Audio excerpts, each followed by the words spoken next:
Up on the board, we can see what our learning target has been for this entire unit. 2, describe how a mole is used in chemistry. For this specific lesson, our success criteria to convert between moles and volume using the molar volume of a gas. So molar volume is pretty important. It's 22.4 liters if we have what? Okay, what are some specific things or conditions that we need for this molar volume to be 22.4 liters? Anybody think of anything? Well, first of all, it's called the molar volume of what? Of a gas. We do not have the molar volume of a liquid or molar volume of a solid. It has to be the molar volume of a gas. And to be 22.4 liters, the molar volume has to be at specific conditions that we call standard temperature and pressure, STP. Okay? Standard temperature is 0 degrees Celsius. Standard pressure is 1 atmosphere of pressure. So we have to have certain conditions that we call STP in order to have the molar volume of gas. So we are going to use the second success criteria is to use the molar mass and molar volume to calculate a molar density. Now, here is our flux capacitor. The part that we are doing today is this one right here. So our final leg of our flux capacitor is moles to volume of a gas, and notice that it does say at STP down there. So I'm going to set up my conversion boxes here. This green arrow is going from moles to volume of a gas at STP. So on the bottom, I'm going to have 1 mole so that the mole cancels. And on the top, I'm going to have 22.4 liters. Now, I think this is perhaps the easiest of all of the branches, because it's always going to be 22.4 liters if you have volume of a gas. Okay? On molar mass, you have to calculate the mass. So going from moles to mass, you got to calculate the molar mass. On representative particles, you have to stop and think, okay, do I have atoms? Do I have molecules? Do I have formula units? And then you could do a 2-step Avogadro. Okay? So I think that this one is by far the easiest. Now, if I'm going from molar volume here up to moles, my conversion bracket is going to have the 22.4 liters on the bottom and 1 mole on the top. So those are my conversion brackets that I'm going to use for the volume of a gas. So go ahead and copy this down. I'll give you a second to copy it down. It's our first example that we're going to work. All right, the question states, how many moles are there in 238 liters of carbon dioxide at STP? Well, carbon dioxide is indeed a gas. We do have the conditions right here that I need, standard temperature and pressure. So I'm going to take the 238 liters, and I'm going to set up my conversion box. I am going to moles, so as I look back here, I am going from here to here. So 1 mole is going to be on the top, 22.4 liters is going to be on the bottom. So I want that liters of carbon dioxide to cancel. I guess I should put that there. And that's going to give me a mole of carbon dioxide. So as I look, I get liters to cancel, liters to cancel. My label is going to be mole of carbon dioxide, which is indeed what I would like to get. So I get out my calculator. I'm going to take 238. I'm going to divide that by 22.4, and that's going to give me an answer. I need 1, 2, 3 significant digits, so that's going to give me an answer of 10.6 mole of carbon dioxide. Nice and easy, right? All right. Here is our second example. Go ahead and copy it down. Our question states, how many milliliters are there in 8.66 moles of oxygen at STP? Now, I put this one on here because WebAssign likes to do this. Okay? WebAssign likes to do this. And what I mean, what jumps out at me right now is milliliters. Because when I'm dealing with the molar volume of a gas, I'm dealing with liters. So I have to do some sort of a conversion. Well, I could convert from liters to milliliters when I'm finished, or I could know that if I have 22.4 liters, okay, I'm going to jump from liters to milliliters is going to be 3 jumps to the right. So that would give me 22,400 milliliters. So I could use that as my conversion factor. So instead of using 22.4 liters, I could use 22,400 milliliters. And that's what I'm going to choose to do here. So I'm going to take the 8.66 mole of oxygen gas. I'm going to set up my conversion box. Okay. And on the bottom, I'm going to put mole, because I want 1 mole of oxygen gas. I want the mole of oxygen to cancel. So 1 mole of oxygen gas has 22,400 milliliters of oxygen gas. My moles of oxygen gas cancel, so my final label is going to be milliliters of oxygen. So I'm going to take 8.66, and I'm going to multiply that by 22,400, and I'm going to get the value of, here is my value, 193984. Now, that seems to me like there's a lot of figures in there, so I have to put this into sig figs. I can see my problem has 1, 2, 3 sig figs. So what I'm going to do is I'm going to round that 3 to a 4. So I'm going to get one more 0.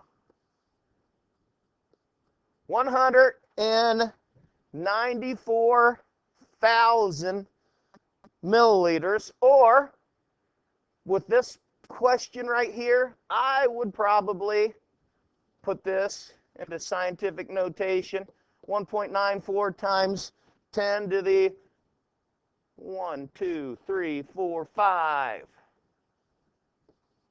milliliters of oxygen. Either one of those two answers are perfectly fine. Any questions on this particular problem? All right, moving on. Let's get a little more challenging here. Let's get a little more challenging. Here is our next one. Go ahead and copy down our third example. My question states, how many liters are there in 6.18 grams of sulfur trioxide at STP? So, as I come to my roadmap here on my flux capacitor, I'm starting out with a mass. Can I go straight from mass to volume? I cannot do that. That is not possible. So, for me to go from mass to volume, I have to go to mass to moles and then moles to volume. So this is going to be a two-step problem. A two-step problem. So, as I'm looking, I'm starting out with 6.18 grams SO3. I'm going to do a two-step problem, so I'm going to give myself a long conversion box. I need to find the molar mass of SO3, and I just happen to have this already calculated, 80.0632 grams of sulfur trioxide is 1 mole of sulfur trioxide.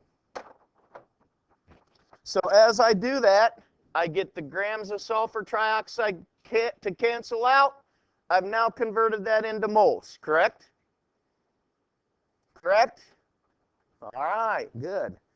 Now, I am going from moles to volume. I want my moles to cancel. So I'm going to put 1 mole of SO3 on the bottom. On the top, I'm going to put 22.4 liters of SO3 because I'm going to liters. I'm going to close my conversion box. I should have moles on top, moles on bottom. So my new label is going to be liters of SO3. So as I do my math, I'm going to take 6.18 and I'm going to divide that by 80.0632. Then I'm going to multiply that by 22.4, and I am going to come up with a value with 3 sig figs of 1.73 liters of sulfur trioxide. Let me see, thumbs up. Are we okay with the molar volume? Because we're going to move on to density. All right, we're going to move on to the molar density. First one, go ahead and copy the density problem in your notebook and we'll work it. The question states, what is the density of phosphorus trifluoride gas at STP? Well, ladies and gentlemen, they don't give us any numbers here. They don't give us any numbers here, so I'm going to have to use my knowledge, and that's going to start off with molar density. The molar density is equal to the molar mass divided by the molar volume. Because density is mass times volume. It's no different from molar. Molar density is molar mass divided by the molar volume.